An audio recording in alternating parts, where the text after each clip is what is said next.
our life must contribute to other people's life. 300,000 Black women have lost their jobs. So that's what the blackout or the blackout the system means for this holiday season. DEI was established because of racism. One of the ambitions of Donald Trump is to undo the legacy of Obama. It's clear that he does not care about the people who did not vote for him. Back in the 1920s, there was a book that came out that said not giving Black people health care would eventually let them die out. What the United States is doing is more than that of Boko Haram in some cases, So the United States do not really have any moral right to talk about justice.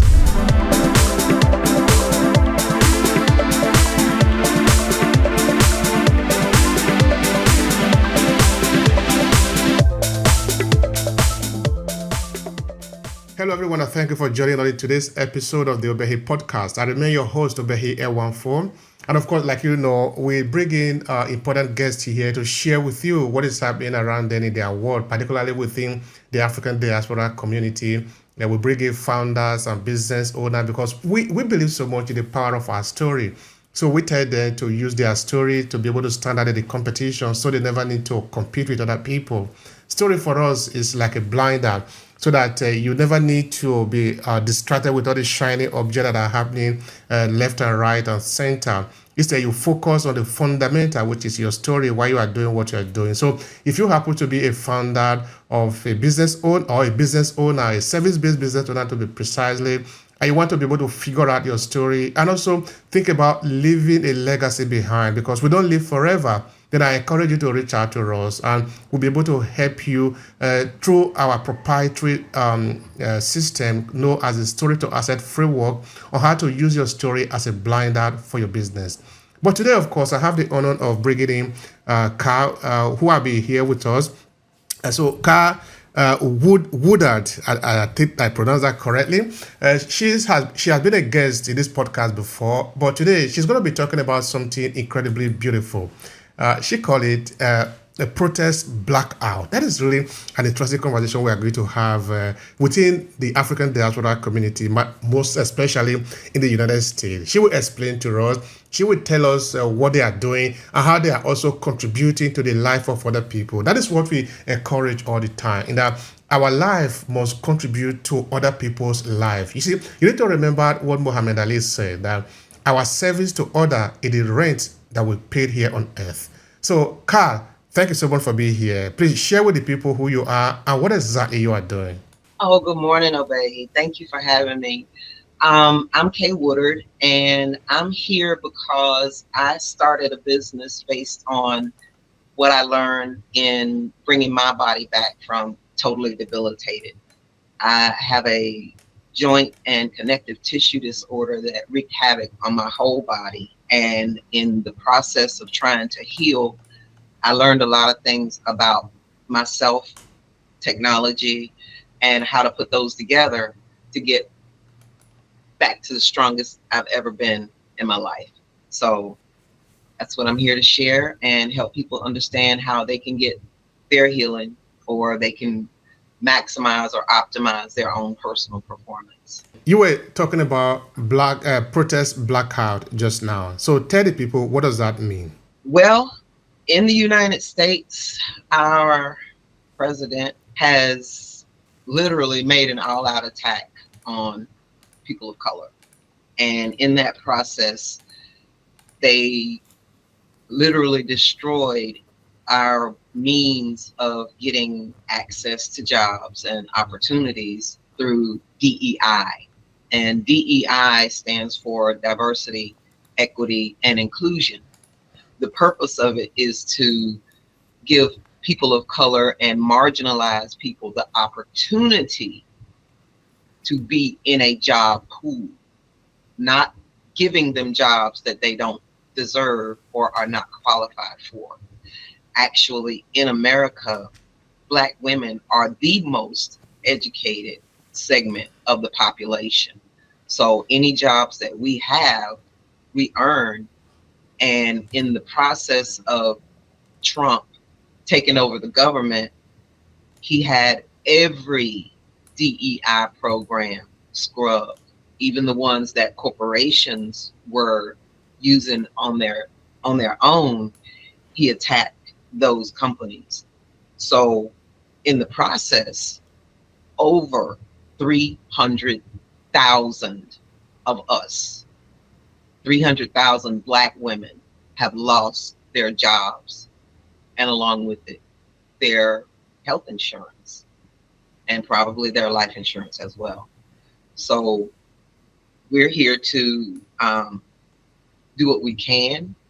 And for this holiday season, some of you may have seen the massive protests that have been going on in America, but for this holiday season, we are looking to black out the system. And what that means is we're not putting our money into the major corporations. We're not spending a dime on the holidays except for what we need, and investing in our businesses, in Black businesses.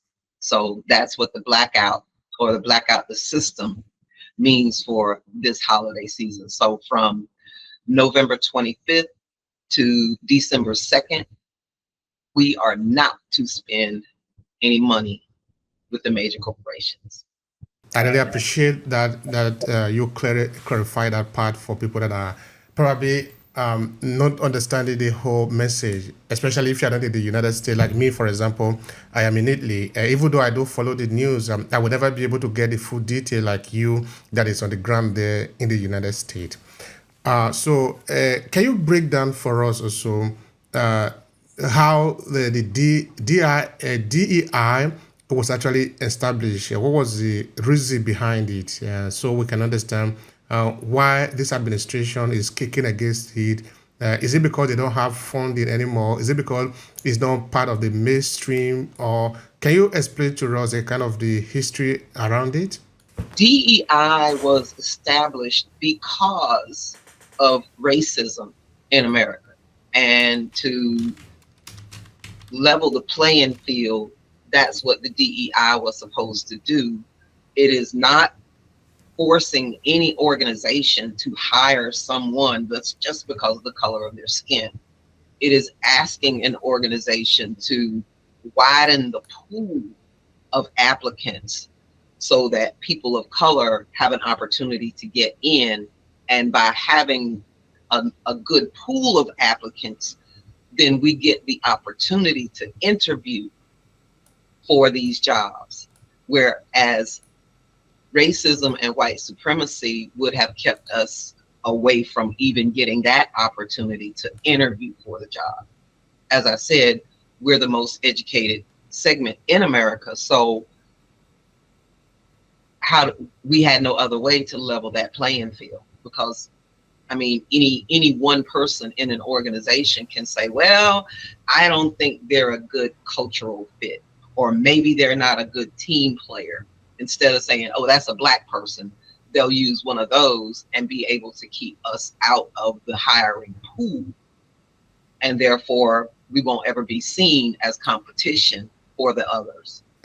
Now, President Trump, or the administration of President Trump in the second term, is getting rid of the DEI. He certainly does have a case. What is his case? I think it was more Kamala Harris than anything else. I think he just wanted revenge, and that's his stick, is whoever does something that he doesn't like, he's going to hit them back harder. And by having a Black woman in his face telling the truth about him, he doesn't want that. In this same thing, he's attacking Black politicians. He's attacking cities that are run by Black mayors. He's threatening to send the National Guard into these cities. It's obvious. It is clear and obvious to every one of us that live here. His racism is rampant, and he is encouraging others to do the same. Okay. Now, when you make law, you need to make it in a way that is not too stringent. it's not too hard for people. The purpose of that, the logic of that is that if it is too hard, the people will simply not obey. That is just the psychology of the human behavior. So that is why you have different levels in the law in practices. So okay, I'm not a legal expert, but from basic psychology we can understand these things. Okay, what I'm trying to say here is that why they are removing the DEI or scrapping it or whatever is the case that the administration is making, what are they replacing it with? What is the alternative to that now? What is going to happen to those people? What are they saying is going to happen to those people or that provision? I don't think they care what happens to us. I think the intent was to remove the immigrants, the people who were, you know, picking the fruit, who were doing what he called the black jobs. He mentioned that while he wasn't running for president, was that the immigrants are taking the black jobs. So if they were to deport all the immigrants, then that would put the black people back in the fields where we belong. Where do we really belong? What do you mean by that? White supremacists don't believe we belong next to them working in jobs that make money like they can. Their intent is to keep us marginalized and keep us broke and poor so that we can't get educated and be telling them what to do. They can't, a lot of them cannot work with people of color just because we have color in our skin. All right. So you are accusing the president of the United States of being a racist or something like that. That is a pretty high, a tall claim, if I were to put it like that, allegedly. What evidence do you have to show for that based on, because I repeat again, I am not in the United States. I'm not able to see everything that is going on ground there. So you know what is happening there. He's your president. Is it based on this particular act, this particular behavior that you are regarding him as a racist, or are there other behavior that they have exhibited in the course of his office that make you to conclude that that is actually who he is? Can you expand on that more? History. Back, I think in the 70s, he was sued for racist policies in real estate and would not rent to people of color. They had a process, and he was charged with, matter of fact, he lost that case for discriminating against people of color and would not rent to them in his real estate, in any of his apartment buildings or businesses. There was the other case where the Central Park Five, there was a group of Black teenagers and a couple, I think there were some Hispanic teenagers as well, that were charged with a crime that they did not do. And in the process, he literally wrote a full page ad in the New York Times asking for their execution.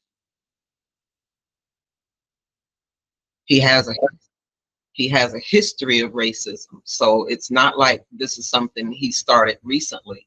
His cabinet has no one of color. His he attacked Barack Obama for something that wasn't true and took his political rise on the birther story. So someone is fair to say, therefore, I remember, for example, during his first tenure, before it was terminated, and of course now he come back again. I don't remember who was saying it, that one of the ambition of Donald Trump is to undo the legacy of Obama, in the sense that he actually want to erase that from history, which of course is pretty difficult to do because that is a 4 years of experience. You just cannot do that. It is impossible for you. Of course, they have a way of manipulating the result and all of that. So is it fair to say that he's actually there for one of those motives to actually erase those legacy and to punish people for this? And it appeared that he's doing it openly, and he said this is what he's going to do, and he's actually doing it. Is it fair to say that, or is there something that we are not understanding? The racist past of America is not past.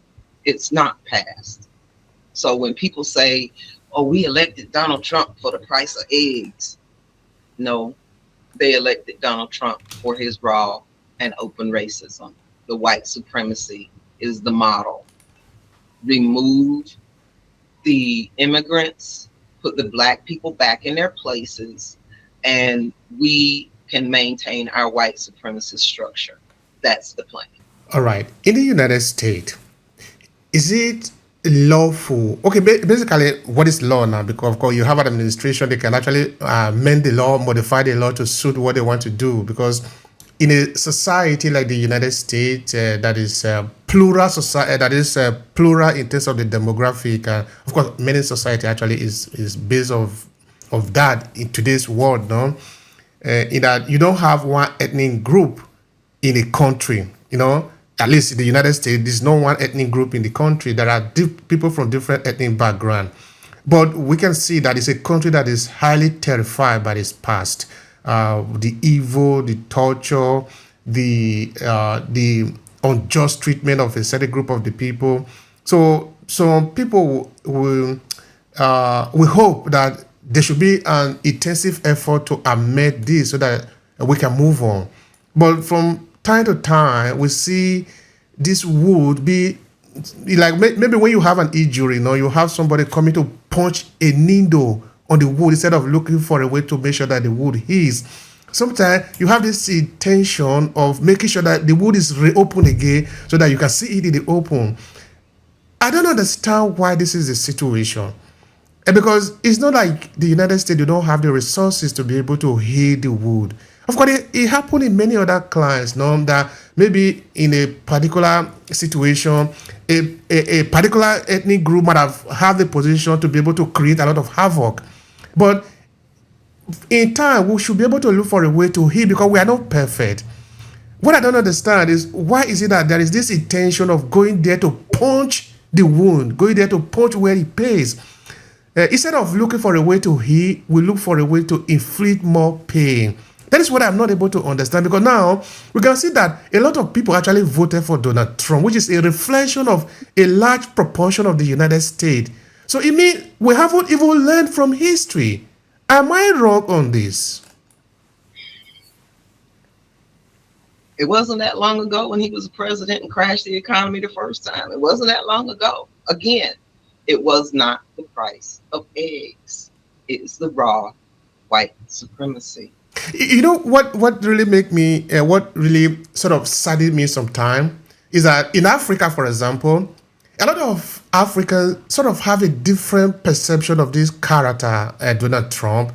They believe him to be a savior, sort of. They believe him to be the best person out there, as if maybe he is going to do the will of the African people sometime. Of course, you would have heard that recently he said he was going to send the U.S. troop to Nigeria because of their purported white. Okay, they said that the Christians in Nigeria are being attacked by Muslims because this is a guy that absolutely have no idea of what he's saying. He said the other day that the white people were being attacked in South Africa. But the image that he presented was obviously not even from South Africa. So it means that this guy doesn't have a sense of reality. Even though he might be in White House, but there is a conflict between what he is saying and what is true, what is objectively true. Because why am I saying that? You are the president of the most powerful country in the world. What you say should be... He's only president of half of it. He has no intention of being a president for the whole country. He's only a president of half of the country. And he is clear that he does not care about the people who did not vote for him. His intention is to punish the people who did not vote for him. That is kind of strange, no? Because why I'm saying that is because the United States have the resources. You have the FBI, you have the NSA, you have the CIA, you have all the agencies in the world to be able to verify all the information. How can the most powerful person in the world bring picture that is coming from another country? What is the Department of Information doing? It means you guys are not even doing your job. You are supposed to feed this individual with the accurate information. How can you bring? This is shameful. It Now is. it is It saying is. that it's going to save Nigeria. Of course, some Nigerians, of course, are happy about that, but they don't understand that this guy that you are talking about have no sense of. He can never in a million years fight for the interests of Nigerian people. It's never going to happen. No, it's not about the interests of the Nigerian people. If he's interested in Nigeria, there's a resource that he wants. It has nothing to do with the people. There's something he wants. There's a transaction to be had. I don't understand why people are not able to understand that. Okay, I don't know whether it's actually. I'm not saying whether it's a bad person or it's a good person, but I'm saying based on what I'm seeing. Because if an ordinary person, just a man just walking on the street, is able to make those blunder, okay, we can understand it. But you have the best resources in the world, the best scientists, the best researcher, the best intelligent agency. You cannot come around and bring picture from Congo and say you are talking of South Africa or say you are talking about Egypt. You are confusing the entire world because He you is are bigger than that. he is taking conspiracies as the truth. So if the right people whisper something in his ear, it is what it is. It is the truth, and that's how we will hear it. All right. Tell me about your movement, your project. What is your objective in line with what is happening now? Well, with losing our jobs, a lot of us, and me included, don't have health care. We won't have the ability to take care of our medical bills, our family's medical bills. And again, this is an affront to our financial and generational wealth capabilities. So we already are, Black people as a whole only have 1/10 the amount of wealth as a white family. So the difference being, how can we keep them down? And again, Black women, the most educated segment of the population, how is it that we were targeted? Because again, we very often run our families and are the main breadwinners. So if he hurts us, he hurts Black people. And again, here it is. They believe, they have this belief that there's a, Tell me about how people are responding to this call. well, for me and my crew, we are starting a women's group. And with this women's group, we are focused on using faith plus data plus action to get transformation. And in the unsure um, market, the healthcare that is extremely expensive, we need to be sure about our health. So what we're doing is we're focused on how we can use our own resources. And through using this system and app, we're inviting Black doctors, Black chiropractors, Black nutritionists, and physical therapists to help us to understand some of the ways that we can stay well, prevent chronic illnesses, and then help us to be strong and capable.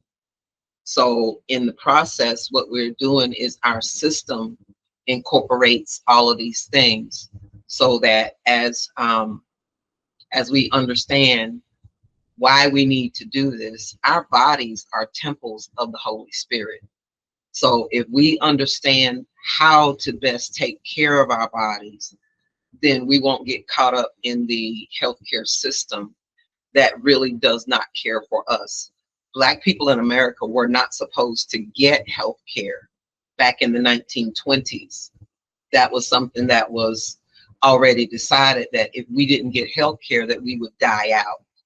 Well, we're still here, and they still want us to leave, but we deserve to be here. We earned our space here. We are Americans just like everybody else, and we want our ability to thrive.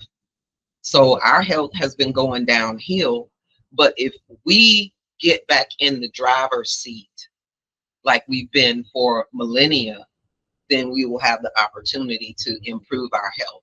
So we're asking people like those, the the the people of color, to help people of color. And in this process, we have a system by which they can log in, help people with their data, because in our system, Livalytics, it is set up so that the individual can track and understand their own data. It's how I got my health back, is by knowing how my body reacted to the things that I was doing, my activities, my food, my hydration, my sleep. How does that help or harm my body? The right amounts are going to show me in my charts and graphs that I'm doing the right things for my body. So the things that are helping my body, I want to do more and amplify those. The things that aren't helping my body, I want to learn how to stop doing those. But the data is what helps us to understand how to make the right changes and get the right combination for our own bodies by using this tool, and then getting support from Black doctors, chiropractors, physical therapists, nutritionists, etc. Those are the important points that you raised there. Particularly when you were saying that the Black people were not supposed to get health care. That's why we have a messed up healthcare system in the United States. We don't have universal healthcare because of racism. Can you expand on that for people that don't understand? Back in the 1920s, there was a paper, a book that came out that said not giving Black people healthcare would eventually let them die out. So the fact that we get healthcare was a outcropping of the civil rights movement. Again, American racism isn't that far off. I'm not that old, was one of the first kids to integrate schools here in America. And those same kids that treated me poorly are the same kids that are bosses and managers now. It's not that far removed. All right. As you were talking, I was trying to make a kind of a little research there. This is what I was finding just now. This is, I think, a Medical Express, something like that. This is what it's saying. That more American, especially Black adults, are dying before they can access medical benefit, study funds. And that is pretty striking. That is pretty surprising, because we could actually. We don't trust our medical system. A lot of the reasons is because we were the crash dummies. We were the experimentations. We were the recipients of bad medicine, so they could figure out how to make stuff better. This is not new here in America. We do not trust the healthcare system. But we have a government. We have a government supposedly said, who swore to protect the citizens of the United States. And in this citizen, I believe that the White House think that the Black people are also part of these citizens, or maybe I am wrong. No, he's trying to reverse that as well. We were never supposed to be citizens in this country. Okay, so in that case, attacking amendments to the Constitution that made us citizens. He is going after the civil rights movement of 1964. He is trying to nullify that law. Why is there no a much public outcry against this? Why are people quiet? Why are people not shouting? Because if you are taking away my means of livelihood, you are intentionally saying that You are going to enjoy my suffering. You see, for several years, people have enjoyed the suffering of the black people. Yeah, they put you on a stake. They hang you on the tree. People will come around to take picture, to Yes. see, I've killed a Negro today. Yes. Come and let's see. Of course, even here in Europe too. That was the definition of a picnic. Yeah, because They would even here pick one. In Europe too, they will put the children in a zoo for exhibition. You see, the Europeans are civilized, but they were too civilized that they couldn't even see human being in the other human that they were exhibiting in a zoo. So now we have the United States, who is supposed to be the emblem of, how do we call it now? Of democracy, of civilization. Because when Donald Trump said the other day, we are going to Nigeria with the gun a blazing, it appeared that that is somebody who is reasonable because they want to protect civil decorum. They want to protect a society of equity, of justice, of liberty. But what the United States is doing is more than that of Boko Haram in some cases, you know. So the United States do not really have any moral right to talk about justice if you cannot even guarantee justice for the people that are living in your territory. Because No. I think African American need to get justice first. Then we can understand how you can come to protect Nigerians.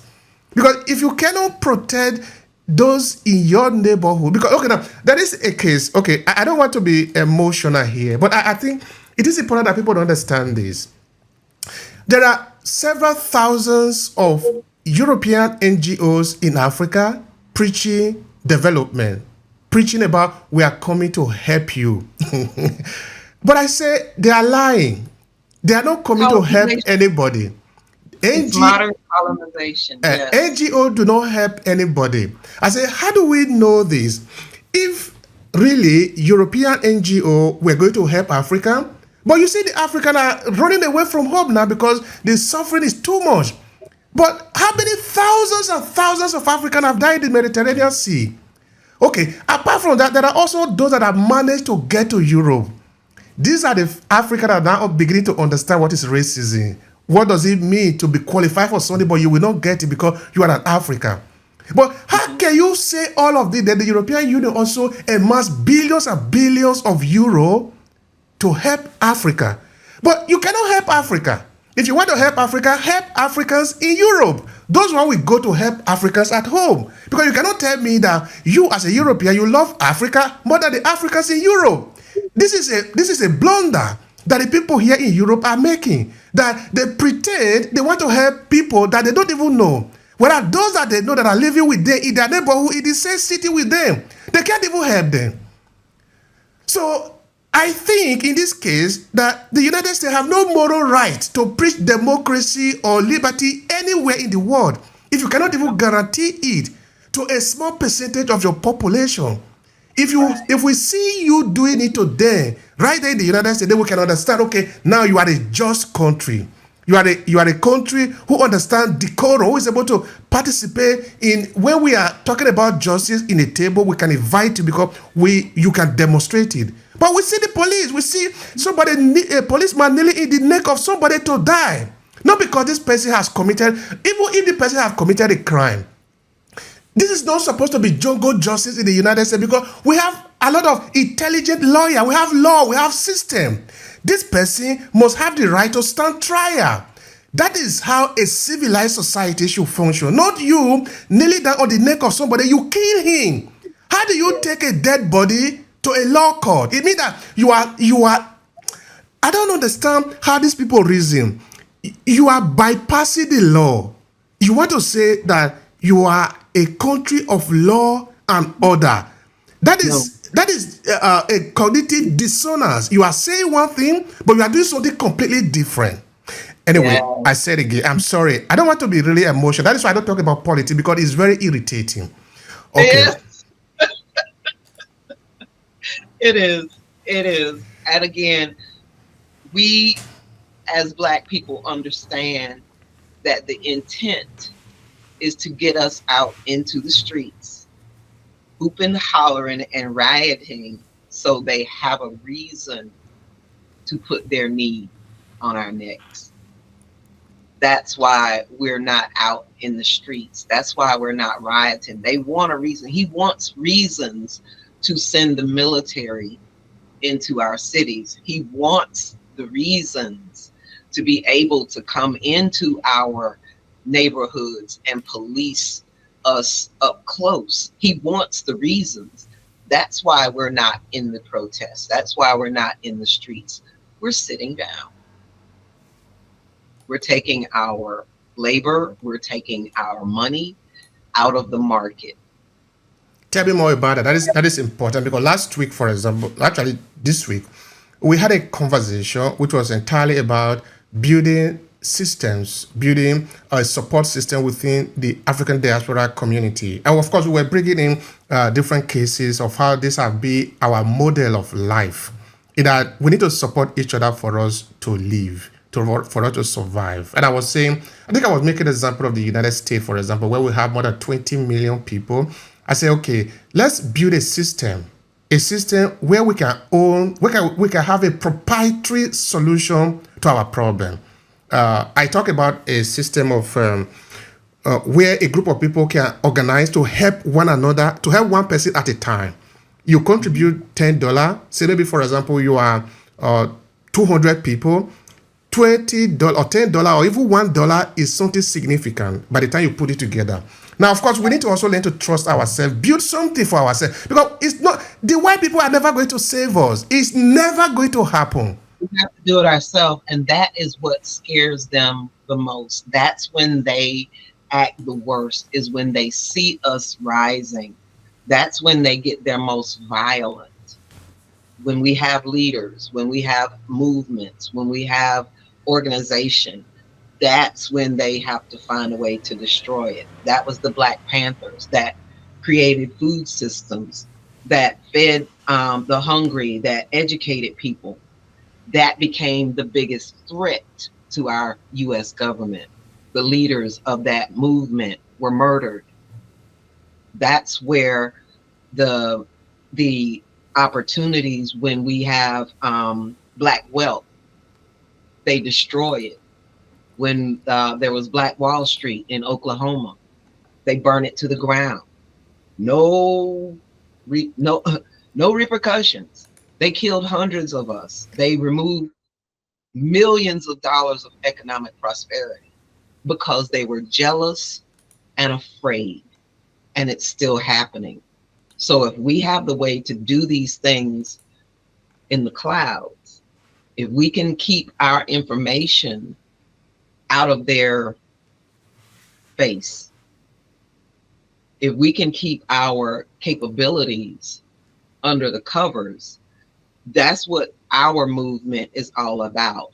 If we start understanding our own numbers, if we start understanding our own health, if we remove our dependence on the poor healthcare that we get and put our dependence on our own knowledge of our own individual bodies, then we have the data and the information to tell our government what we need, what we demand, what we expect, and how we have changed our own trajectory to a one of health, strength, and capabilities. That's something, if we can get that started on stealth mode, and we then become healthy and capable, then we can carry forward in creating our own generational wealth. We just cannot have wealth without health. All right. So yesterday I was seeing a comment by one person. You see, no matter how you look at the situation, the Africans in the diaspora and Africans in Africa need to have a way of collaborating, an important way of having a geopolitical agenda. So this individual was saying that many Africans in the diaspora need to have dual citizenship. Go to any African country of your choice. You don't even need to buy, obtain a citizenship there. It doesn't mean you renounce your United States citizenship. But now you are beginning to appropriate your heritage. You can buy a piece of land, you begin to understand the culture. Because the only way the United States is, or the European, Western society, let's call it like that, because it's the same. Whatever they do in the United States is what they do also in UK or in France or in Germany. Why are they doing that? Hitler got his recipe from the United States. So they are doing that because they know that there is no country in Africa that can stand up for you when they kill you, when they do anything they like to you. But if you catch a European mafia in Africa, it doesn't go to African prison.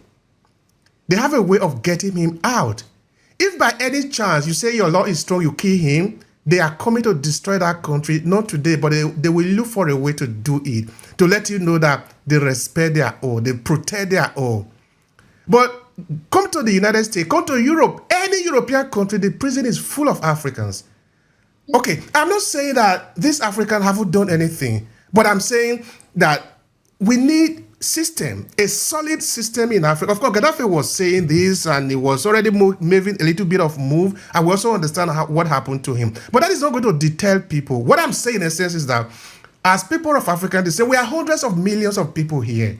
We need to look for a way to find the solution outside Washington, outside the United Nations, outside Wall Street. Let's look for how do I put it? We must devise a way to solve this problem. Let's liaise with people, because you see, the African diaspora are like the grain of a corn. And they say that for the corn to be heavy, you need both the grain and also the corn. So Africa is your base, is your home. You are not alien to this land. It's 1.5 billion people. We are going to have to do what the Chinese are doing. We will work with the diaspora and what is actually possible at home. We will be able to save ourselves, because we don't have any savior coming. Don't believe in what Trump is saying. It's a lie. NATO will never come to save any African country. United States government will never. AFRICOM is not done for Africa. They don't have any reason to save us. But if we manage to have working countries in Africa, you will see that Italian will start respecting Africa, they see in their neighborhood. Chinese will start respecting Africans. The Germans will start respecting Africa. Even the United States will start respecting Africa, because the Africans in the United States, we don't have a choice. Right now, you don't have any choice. So they are doing what they like, knowing that you can't really do any other thing. You don't have anywhere to run to. But if you catch a European criminal in Nigeria, the French will defend him. The German will defend. They don't even care whether you are coming from Italy or you are coming from Norway, because they believe in their blood relationship. So I think we need to do the same. I'm not saying something out of this world. I'm just saying let's retrace our step back to our source. Let's forgive ourselves. We have made error. We have made mistake. A lot of it.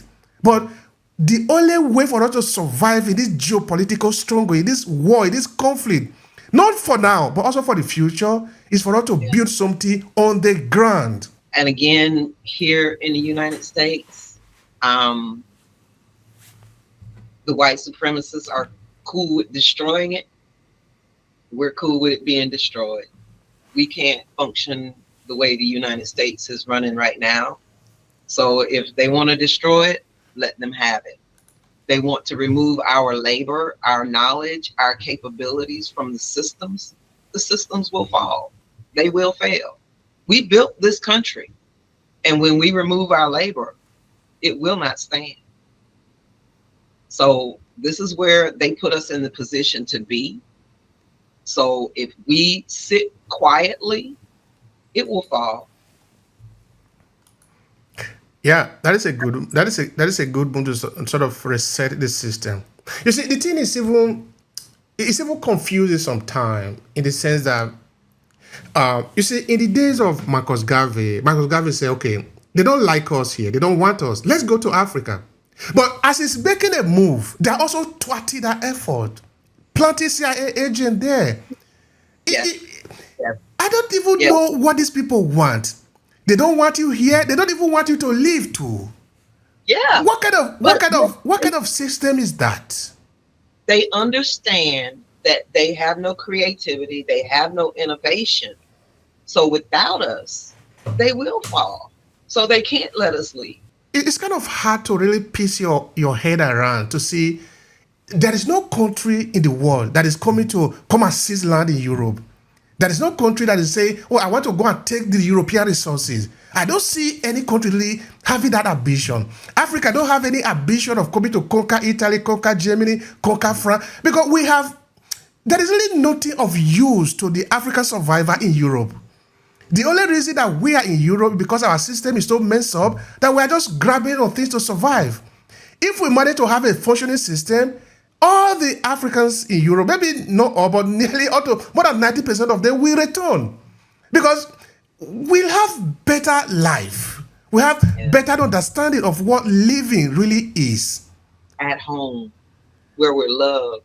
Why would somebody leave Congo, leave Nigeria to come and stay in Italy, to come and stay in Germany? No, to come and stay in this cold, to go to the United States. What for? So the only reason that Africans are dispersed all over the world is because our home is so messed up. That is why I'm also saying that the solution is having to fix, because if we fix that, we don't need all this going to the European Union for money. For what? What are you going to give me? You don't have anything for me. I don't need to envy you. I don't need to envy Italy. I don't need to envy France. I don't need to envy the United Kingdom.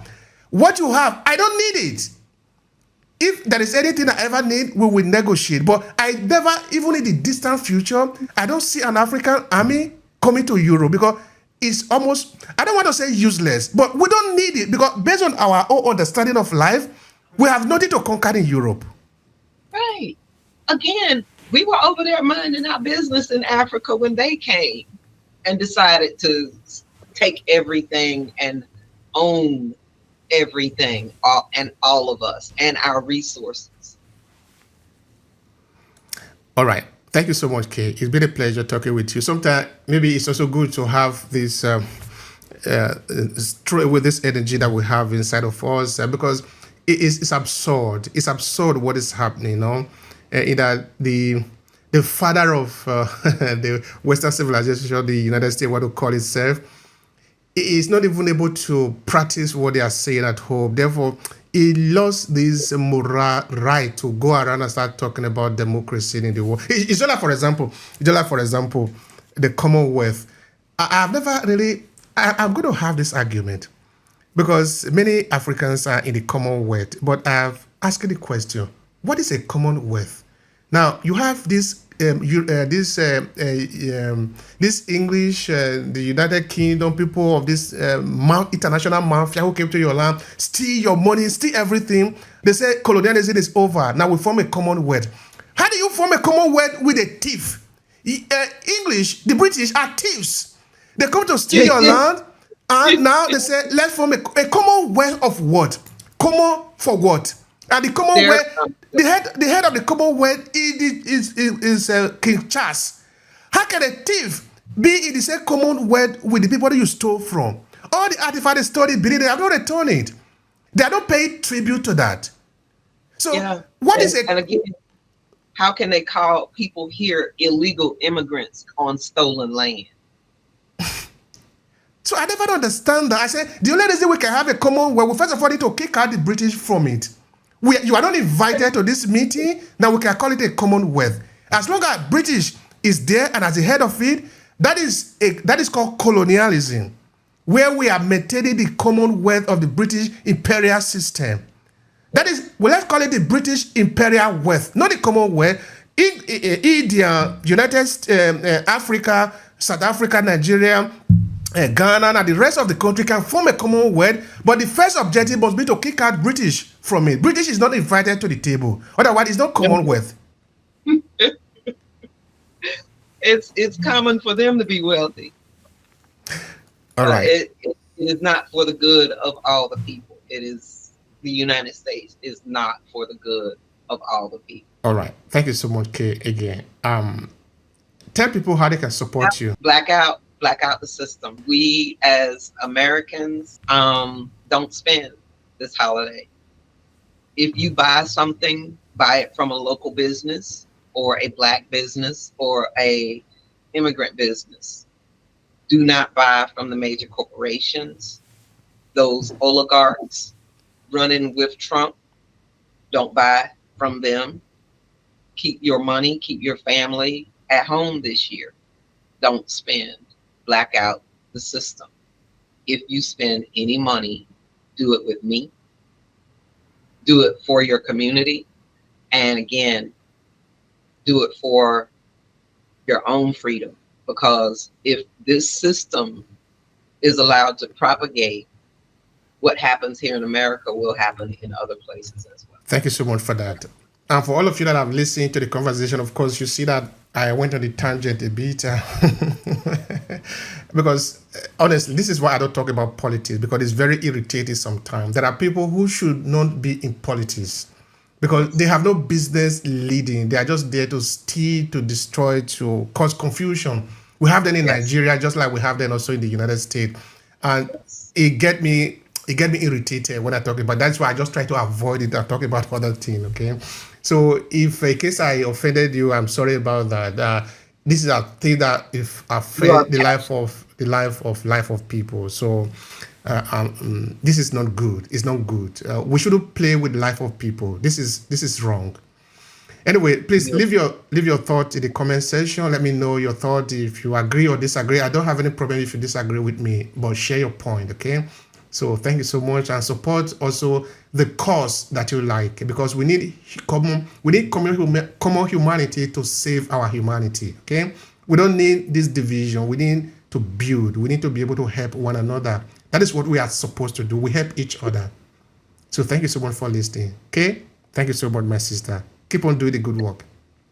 I enjoyed it. Thank you so much. All right. Have a good time.